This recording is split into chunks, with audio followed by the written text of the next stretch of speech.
Então vamos à parte doutrinária. Pois bem, eu estou aqui com algumas encíclicas, algumas alocuções papais, nós vamos, né, usar como guia, né, como luz para a nossa discussão. Eu peguei aqui umas alocuções. Pois bem, de um ponto de vista estritamente tradicional, de um ponto de vista estritamente reacionário, é fato conhecido, eu não preciso demonstrar, porque basta fazer uma busca na internet, é fato conhecido que todos os candidatos que estão no páreo defendem pautas anticatólicas. Todos. Não só os candidatos de esquerda que estão filiados a partidos socialistas ou que têm o socialismo um referencial, e aqui no passado podem ter uma ideia, né? Vamos falar do Felipe Dávila, do Partido Novo. É bom falar disso, que eu vejo um pessoal aí fazendo campanha para o Felipe Dávila, viu, Pedro? Isso é bem esquisito, né? No Ainda meio mais no meio católico não tem católico, cabimento alguém nenhum fazer. campanha para o Partido Novo. E eu Exatamente. reuni alguns dados a respeito do Partido Novo e do candidato. Bem, o Partido Novo, para quem não sabe, ele reúne a fina flor do entreguismo tupinambá. Foi organizado lá mais ou menos em 2009, 2010, por uma turma do setor bancário que trabalhou no governo Fernando Henrique Cardoso, o Gustavo Franco, o Armínio Fraga, que inclusive foi gestor do fundo Jorge Soros, antes de se tornar diretor do Banco Central. Você percebe, você radiografa a biografia desses caras que organizaram o Partido Novo, Pedro, você percebe que esses homens têm todos um histórico de ligação com o setor financeiro, com os bancos, empresas estrangeiras, e muitos deles trabalharam em cargos de segundo escalão do governo Fernando Henrique Cardoso, particularmente no Ministério da Fazenda e no Banco Central, naquela área ligada à banca internacional, às corporações estrangeiras.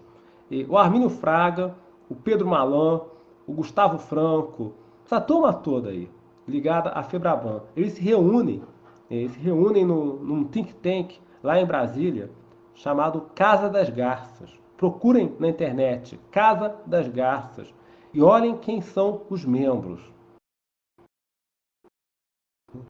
Sabe quem que é o porta-voz desse pessoal para assuntos internacionais? É o tal do professor Roque. Tem um canal no YouTube, professor Roque, H-O-C, o nome completo dele é Henry Kissinger, um negócio assim. Ele é tipo um porta-voz oficioso do Partido Novo para assuntos de política externa. E você percebe, claro, pelos vídeos do cidadão, que o viés dele é um viés liberal e pró-americano, pró-Israel. Inclusive, se vocês procurarem aí nas redes sociais do professor, vocês vão descobrir fácil qual é a religião desse professor Roque. Vocês sabem quem foi que redigiu os estatutos do Partido Novo, pessoal? Foi um escritório de advocacia, o Pinheiro Neto. Esse escritório aí faz parte de um time de 5 ou 6 escritórios de advocacia especializados em assessorar grupos estrangeiros em operações de fusão e aquisição aqui no Brasil. Ah, Eduardo, como você sabe disso? É simples. Não é informação secreta. Basta ir no site do CAD, que é o Conselho Administrativo de Defesa Econômica. Esse órgão aí do Ministério da Justiça, ele é responsável por autorizar ou vetar operações de fusão e aquisição acima de determinado valor. Então, se uma empresa brasileira ou estrangeira vai se fundir com outra empresa aqui no Brasil, vai adquirir o controle de outra empresa aqui no Brasil, e se essa transação passa de um determinado valor, tem que necessariamente passar pela aprovação do CAD, para ver se não tem vai afetar o ambiente de concorrência, etc e tal. Aí tudo bem. Então, se você vai no site do CAD e faz ali um levantamento de quais são os escritórios de advocacia que regularmente prestam assessoria para essas empresas estrangeiras que vêm comprar ativos no Brasil, você vai perceber um padrão. São basicamente 5 escritórios especializados nisso. Pinheiro Neto, o Demerest Almeida, o Matos Filho e outros 2 que eu não estou lembrando o nome. Então, veja bem, não estou dizendo que estão fazendo algo ilegal. Estão dentro da lei. Estão prestando um serviço para corporações multinacionais que vêm comprar coisas aqui no Brasil. Inclusive, quando teve aquela onda de privatizações dos anos 90, essa turma fez rios de dinheiro.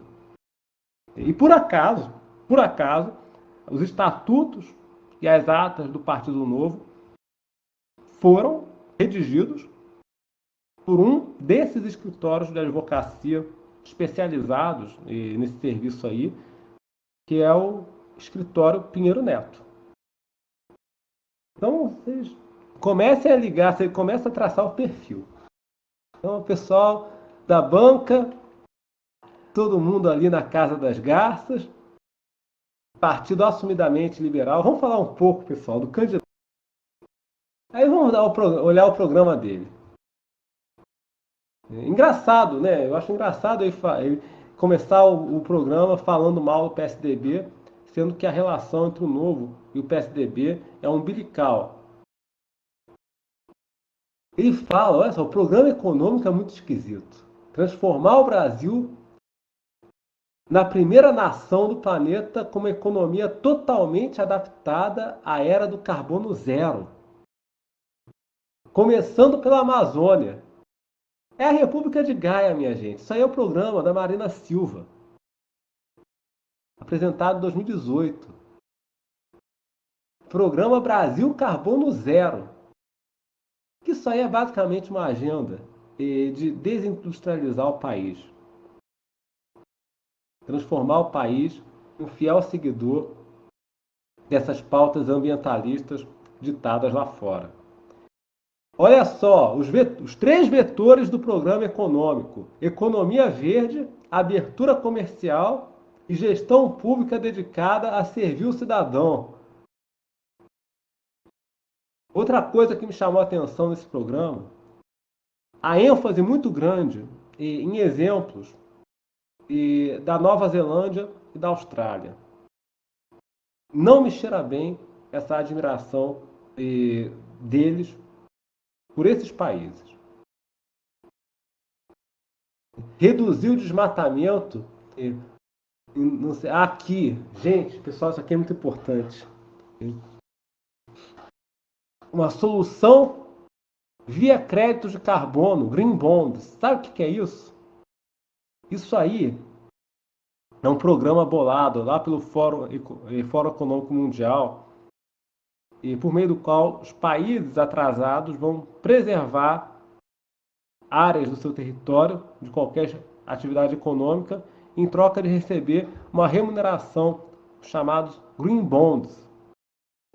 Enfim, os créditos verdes. Abertura total da economia, olha só. Privatizar todas as empresas que ainda estão sob controle estatal. Apoiar o processo de adesão do Brasil ao CDE, que já está sendo feito. Encerrar programas de incentivo baseados em exigências de conteúdo local. Ou seja, o Brasil não pode mais, não poderá mais e não vai mais estipular metas de conteúdo local ao licitar, realizar licitações, concorrências As empresas estrangeiras, portanto, poderão trazer todos os componentes e equipamentos de fora, qualquer licitação. É o fim das exigências de conteúdo local, ou de conteúdo nacional. Negociar acordos comerciais usando como contrapartida a redução do desmatamento. Basicamente, pessoal, isso daí significa aceitar o status de país agrícola. Basicamente. Adotar o federalismo. Aqui para comentar rapidamente, meus amigos, encerrar logo esse comentário sobre o programa do Partido Novo. E eu sou bastante cético com relação à adoção do federalismo no Brasil. A minha opinião, assim, vocês podem tentar me convencer do contrário, mas o meu juízo é basicamente favorável à autonomia municipal e desfavorável à autonomia estadual. O Everardo Beckhauser tinha o mesmo parecer e fundamentava bem a posição dele. Para quem não sabe, o Everardo Beckhauser foi presidente da Confederação Católica Brasileira de Educação e foi responsável pelos estudos, pela introdução dos estudos de geopolítica no nosso país. E ele demonstra, a meu ver, com bastante acuidade, que os governos municipais devem sim ter autonomia. O município é a extensão natural da família, é orgânico, mas os governos estaduais não. Governos estaduais, isso aí estimula uma série de tendências indesejáveis. Que ficou claro nessa pandemia agora, né? Dória barbarizando aqui, tocando terror na população durante a pandemia. Os governadores não devem ter muita autonomia, não. Aí, cita o Canadá, Nova Zelândia como exemplos a serem seguidos. A frequência, com que ele cita esses países como referencial não me cheira muito bem. Tem outra passagem aqui a respeito do desarmamento. Aqui, pessoal, isso é muito importante. Muito importante. Aqui na página 26, ele fala do controle de armas e munições. Reconstruir a capacidade regulatória do sistema de controle de armas de fogo. Estabelecer um programa coordenado para o rastreamento de armas e munições. Enfim, desenvolver. Não deixa muito claro que ele quer desarmar a população. Mas quando você olha no final, as referências, ele não deixa muito claro, não diz com todas as letras que quer desarmar a população. Mas quando você olha as referências aqui no final, tem a menção, aos casais homoafetivos aqui no final. Tem essa ainda por cima. Quando você olha no final, nas referências, o que você encontra em matéria de desarmamento? O Instituto Sou da Paz. Agenda de controle de armas. Então aqui no final, nas referências do programa, aqui no finalzinho, na página 36, para quem quiser se localizar, no que eles se basearam para escrever a proposta de controle de armas?